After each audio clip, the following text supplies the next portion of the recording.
রাধে রাধে। কুশের জন্মবৃত্তান্ত।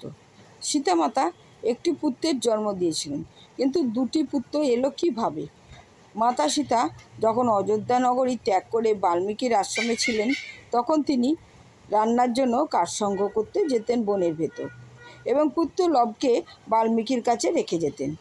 একদিন মাতা সীতা কাঠ আনতে গেছেন বনে। অনেকক্ষণ পরে মহর্ষি বাল্মীকি হঠাৎ মনে পড়ল লব কোথায়। তিনি চারদিকে খুঁজে লবকে দেখতে পেলেন না।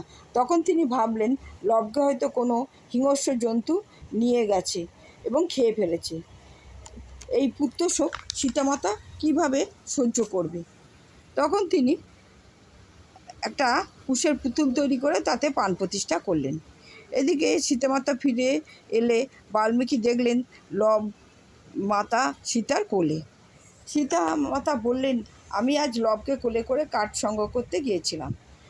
কুশকে দেখে এবং তার জন্মবৃত্তান্ত শুনে সীতামাতা কুশকে কোলে তুলে নিলেন এবং পুত্রের সম পালন করতে লাগলেন।